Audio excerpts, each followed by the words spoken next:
Well, we had kind of a small following of people that just loved the cemetery. So we started with those and did a small expansion last year.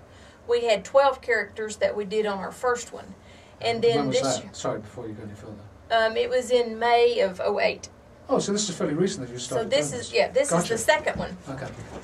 And then this year, of course, they told some people, and then we did more publicity as far as trying to recruit people, and so we got extra people. So this year we have 24 characters that we're doing. And they are? I mean, I don't expect you to talk about all 24 of them, but could you highlight some of the people? Sure. We're doing George Schultz, who inherited from his father the Schultz Tannery that used to be on Broad Street. We are doing Grace Moore, who was a opera singer and movie star. We're doing Joe Engel from Engel Stadium and the Lookouts. We're doing Harry Probasco, who started American National Trust at that time that turned into American National Bank, which is now SunTrust. We're doing Nellie Kenyon, and she was a reporter that moved to Chattanooga at a young age and did some reporting for whatever the newspaper was called at that time. It's had a dozen names. And then she moved to Nashville, but she was the only female reporter at the Scopes Monkey trial and did various other quite notable projects. Or A.M. Johnson, who founded St. Elmo and was one of the founders of the cemetery. We've got Newell Sanders, who had Chattanooga Plow and who was a senator in the state of Tennessee. We're doing Matthew Peake, who was one of the firemen that was killed in the Beehive fire.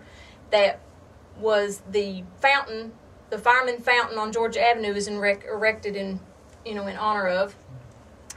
Ruby Lambert, who was the namesake of Ruby Falls.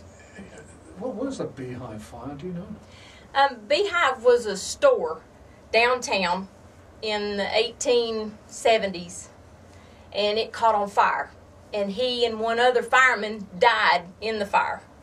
So those two gentlemen caused Adolph Ox to raise money to build the fireman fountain. So 1 year after their death, then the fireman fountain on Georgia Avenue was erected. And at one time it had crocodiles around it, or alligators. Did it really? Yes, it did. For any particular reason? No, I guess that's just the way they designed it. I just like that idea. I guess they didn't get sued back then for anything.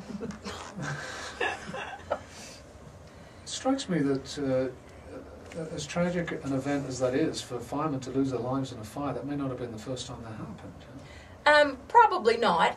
But for some reason, those two, I don't know, they just got the attention, I guess. I'm sure that's not the first fireman. The cemetery donated years and years and years ago, way back, probably when the cemetery first started, donated a huge amount of plots to the Firemen and Policemen Fund. So, and he and Henry were about the first two that were buried there. So, but they're the two that are most famous, and I guess maybe because of the fountain. Yeah, that was the point I was getting at. Why they erected the fountain at that particular point, Well, I think they instigated it. I think the fountain is actually for all fallen. Yeah. Yeah. Yeah, because it's something that people tend to ask. Right. Well, why, what's the deal with this? It's such a prominent place, and I guess it's not something that people necessarily see. Well, everybody knows that this happens, but usually it's not recognized like that. And how many people drive down Georgia Avenue and never even take a glance at the fountain? Yeah. Or know anything about its beginning or anything of the sort. I mean, it's kind of, you live here in town, and some of these people that had something to do with some sort of historical building or event or whatever, you drive by them, but yet nobody stops to think, oh yeah, the fountain's done on Georgia Avenue. Well, I mean, whoever stops to think the significance of it. Which could be said of the cemetery and headstones that are in there, which is what you're doing. That's right. The sole purpose really is to bring attention to the cemetery and make people realize that we are still there, operational, and that it is a unique place to be your final resting place. So what's your role, Barbara, as far as the cemetery? I am the superintendent. What does that mean? It means I give all the orders. She does everything.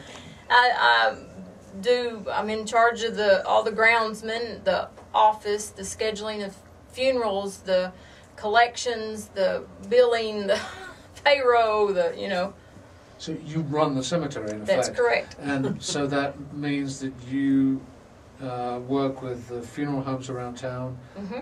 and they bring the people into the cemetery, and then you make sure that they're buried. Correct. Wow. How do you figure that out? Do you? I guess you have the plots on some sort of map? They are.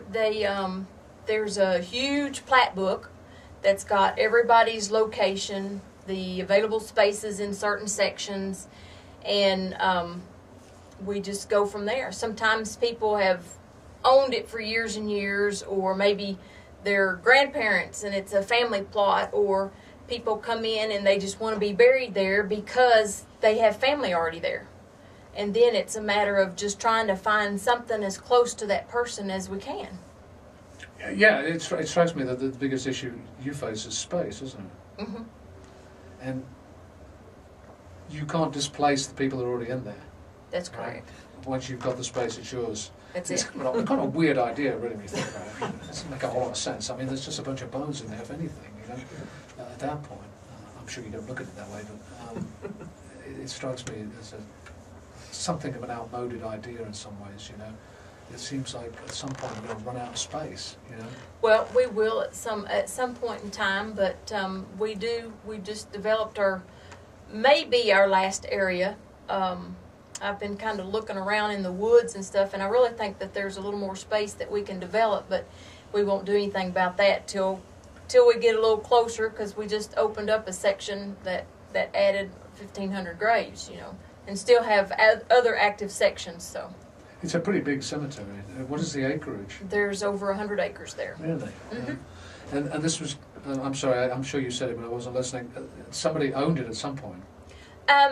Yeah, actually, when it originally started, it was for profit. But at some point in time, I'm not sure what year or anything, but at some point in time, it changed to a not-for-profit association. What does that mean? It means we're not supposed to make any money.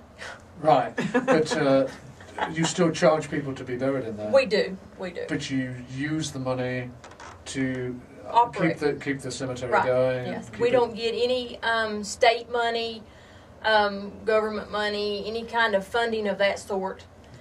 That's one of the things that makes us different from the other cemeteries. And us being not-for-profit, we don't charge near as much for spaces, interments, or anything. I mean, our prices are just really a lot lower than most other cemeteries. Correct. It is on the National Historic Register.